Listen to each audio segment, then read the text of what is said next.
Na última aula nós vimos sobre estilização. Se tiver alguma dúvida, retorne à aula anterior. Essa aula de hoje é fundamental, eu classifico como muito importante, tá? Então não pulem.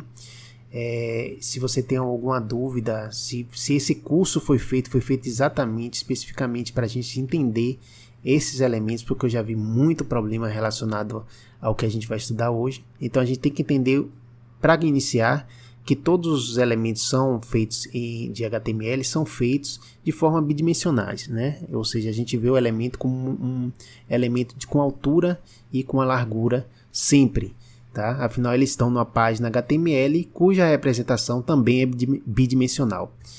Então, conforme a gente está vendo aqui, existe um elemento, né, que a gente pode representar aqui pelo quadrado mais, vamos dizer assim, interno, tá? E aqui a gente está fazendo a representação, por exemplo, de um div, que é um elemento vazio. Depois disso, do elemento, ele vem com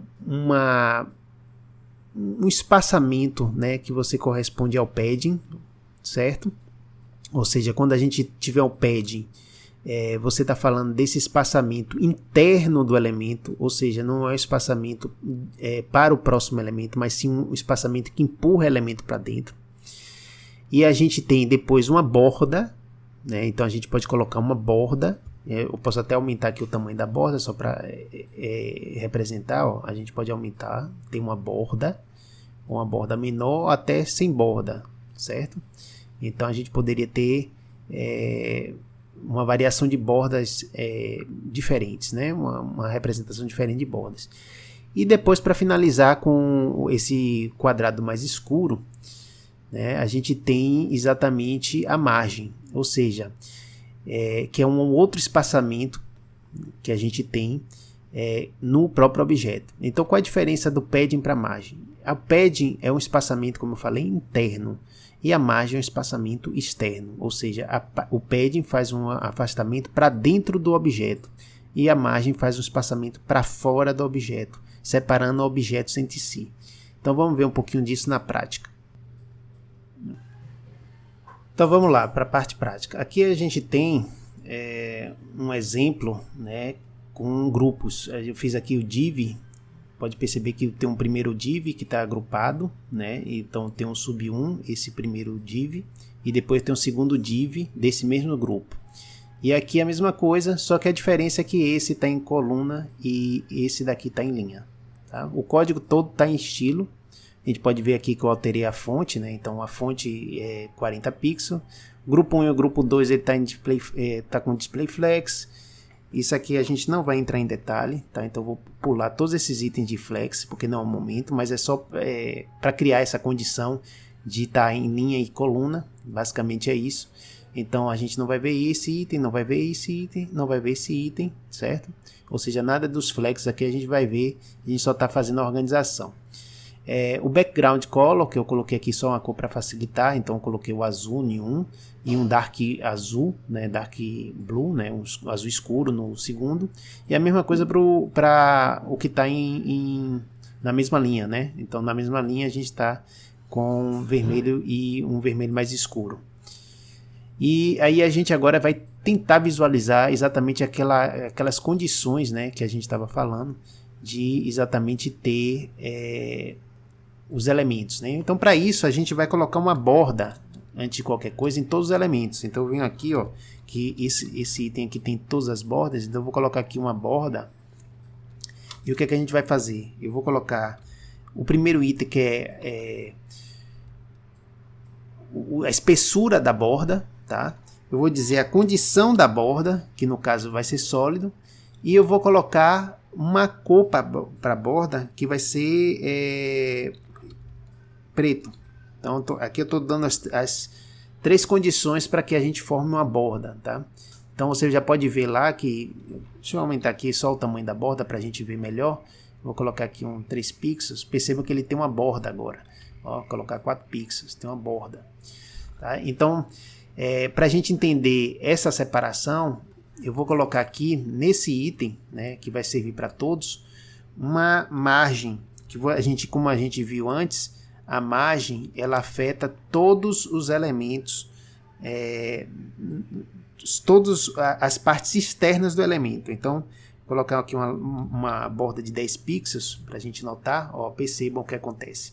Ele expande os elementos em todas as direções em 10 pixels, tá? Do lado externo do elemento. Mas percebam uma coisa interessante aqui. Por causa desse div e desse div, o que é que a gente acontece? Olha, perceba como ele expandiu para a lateral e automaticamente ele criou uma barrinha na parte inferior, porque ele ultrapassou o tamanho, né, de visualização do elemento, ou seja, o 100% que vai dessa borda até a outra borda foi ultrapassada quando a gente expandiu a margem.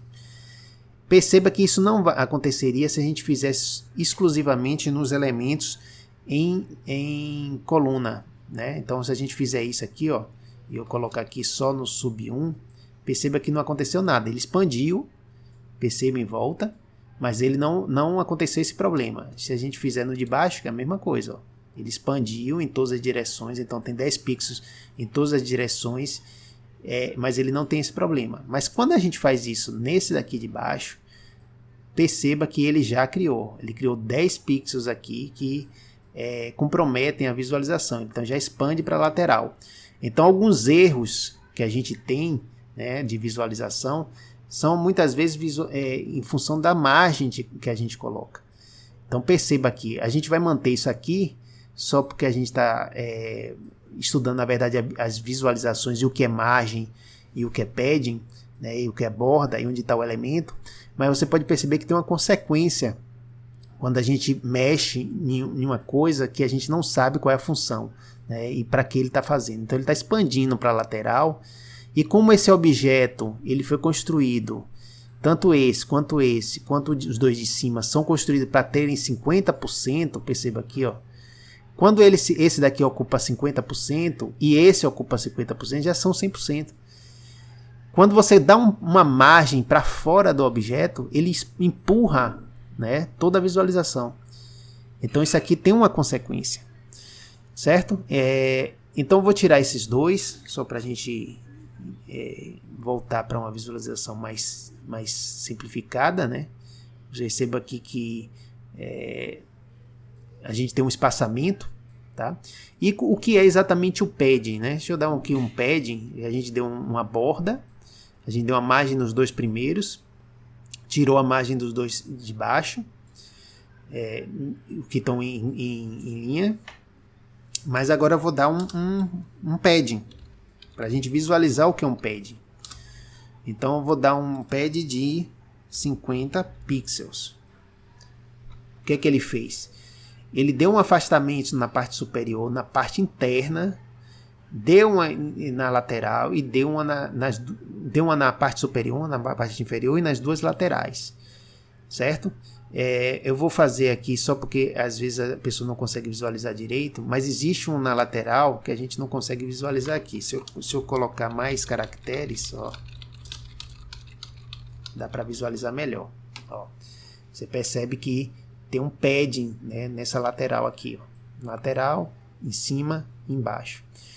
Esse padding que a gente dá, a gente poderia dar o padding, a gente deu um padding geral, que é esse padding aqui. A gente poderia, tem algumas formas de a gente dar um padding seletivo, ou na parte superior, na parte inferior, ou na lateral direita ou na lateral esquerda. A primeira usando o próprio padding, a gente não vai entrar em muito detalhe, mas a gente poderia usar, por exemplo, aqui usando o padding só, só indicando a propriedade padding, né?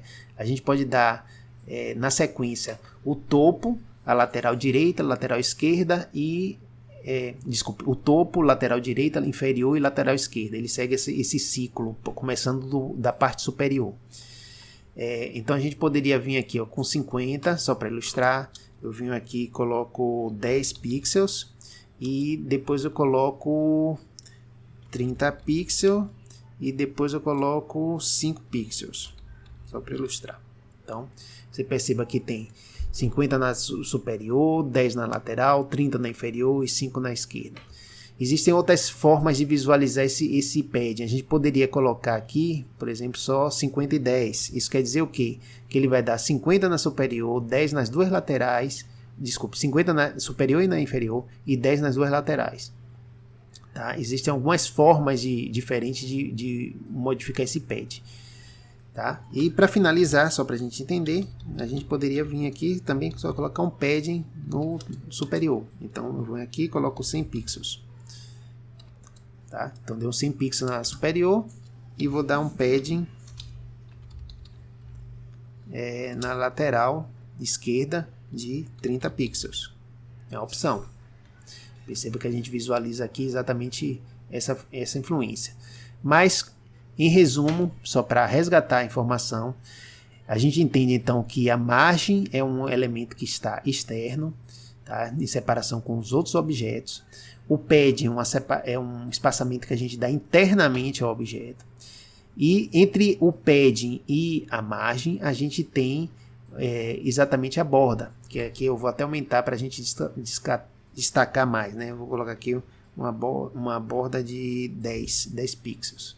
Perceba aqui a borda, ó, como ela ampliou.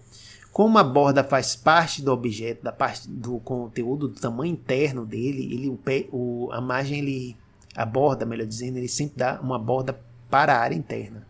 Se a gente colocar aqui, ó, 50 pixels, perceba que ele vai ocupando o espaçamento interno, ó, 50 pixels de espaçamento interno, sem excluir o padding, certo? Então você deu 50 pixels internamente, não excluiu o padding, né? E ele fez um espaçamento maior aqui na área interna.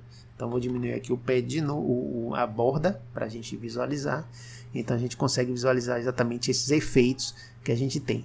Perceba, vou voltar a enfatizar, como é importante a gente entender a margem e o padding, exatamente por esses problemas que podem acontecer, né? Quando a gente coloca a margem muitas vezes empurra os objetos para as laterais, né? de forma inadequada, desalinhando os objetos de forma inadequada. Isso aqui poderia acontecer, esse mesmo efeito, né, daqui da linha, poderia forçar, por exemplo, o elemento a quebrar para outra linha, né? Se a gente não estivesse usando display flex, né? Quando a gente usa outros elementos e quando eles estão alinhados em alguns grupos, ele pode forçar, por exemplo, esse bloco do div2 a descer, certo? Então você começa a ver as consequências de você entender o que é uma margem de um pad, tá bom? Grande abraço. Se você gostou do vídeo, não se esqueça de curtir e se inscrever no canal. Também não se esqueça de se inscrever na nossa mala direta. É simples e fácil, só seguir o nosso link, colocar seu nome, seu e-mail e as informações que você quer receber, apertar o Não Sou Robô e clicar em inscrever-se. Em breve nós também teremos novidades com uma nova comunidade. Grande abraço e até mais.